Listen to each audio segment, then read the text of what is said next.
pagi hari ini kami dari kelompok 8 akan menjelaskan mengenai materi bentuk-bentuk berbicara dan hubungan kemampuan berbicara dengan kemampuan lainnya.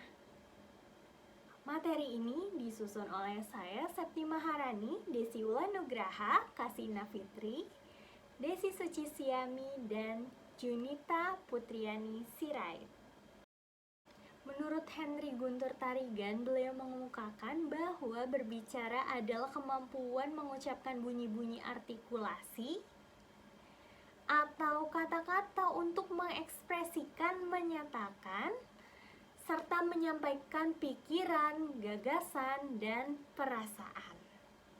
Bentuk-bentuk kemampuan berbicara ada dua. Yang pertama, monologika, dan yang kedua, dialogika. Monologika adalah ilmu tentang seni berbicara secara monolog, di mana hanya satu orang saja yang berbicara.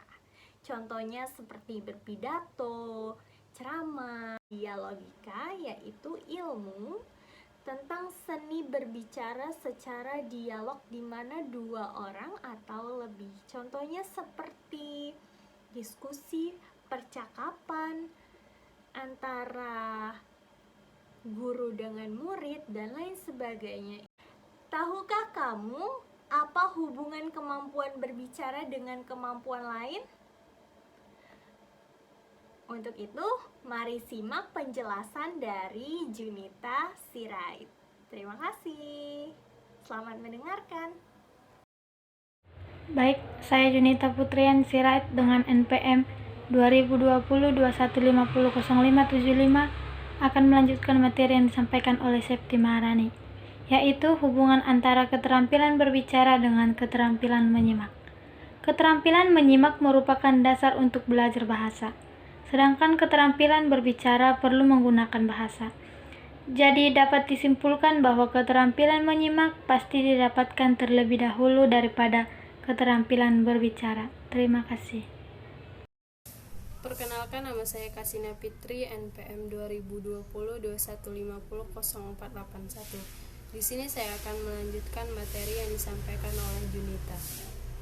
2. Hubungan antara keterampilan berbicara dengan keterampilan membaca. Semakin banyak orang membaca, tentunya semakin banyak pengetahuan atau informasi yang diperolehnya. Pengetahuan ini mencangkup kosakata yang luas dan beraneka ragam, serta topik pembicaraan yang lebih kaya. Orang yang gemar membaca juga lebih tepat dalam berujar karena tahu ejaan yang benar.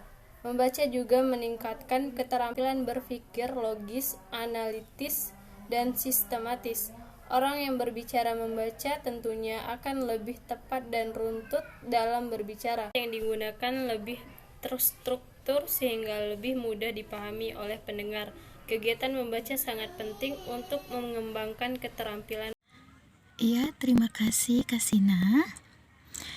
Saya Desi Ulanugraha, NPM 2020-21-500-588 akan meneruskan materi mengenai hubungan antara keterampilan berbicara dengan menulis. Dalam periode tertentu, anak-anak memiliki keterampilan berbicara yang lebih baik daripada keterampilan menulis. Tetapi pada usia yang lebih matang, jarak antara dua keterampilan ini semakin kecil. Pada orang dewasa bisa saja mereka mampu menulis dengan baik, tetapi dalam berbicara justru kurang terampil, atau bisa juga terjadi sebaliknya. Berbicara adalah bentuk komunikasi langsung, sedangkan menulis merupakan bentuk komunikasi tidak langsung. Berbicara bisa direncanakan dengan menuliskan apa yang akan disampaikan terlebih dahulu. Apabila berbicara dilaksanakan secara spontan, misalnya dalam percakapan sehari-hari, hanya ada sedikit waktu untuk memikirkan apa yang akan disampaikan. Sedangkan ketika menulis, penulis bisa memilih kata-kata, urutan, dan materi terbaik untuk tulisannya. Terima kasih. Kesimpulannya ialah menyimak merupakan dasar untuk belajar bahasa, sedangkan berbicara merupakan kemampuan pengucapan bahasa, artikulasi atau kata-kata sebagai upaya pengekspresian serta menyatakan perasaan, pikiran, dan gagasan.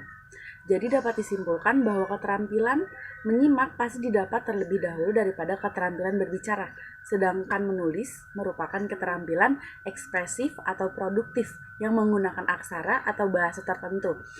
Menulis juga merupakan kegiatan berbahasa yang tak langsung, jadi apa yang ingin disampaikan akan lebih detail, penuh makna, karena menulis membutuhkan lebih banyak waktu untuk menuangkan apa yang ingin ditulis, apa yang ingin disampaikan, dan merupakan komunikasi secara tidak langsung. Kesimpulannya ialah penulis dan pembaca dan pembicara berperan sebagai penyampai atau pengirim pihak lain. Terima kasih.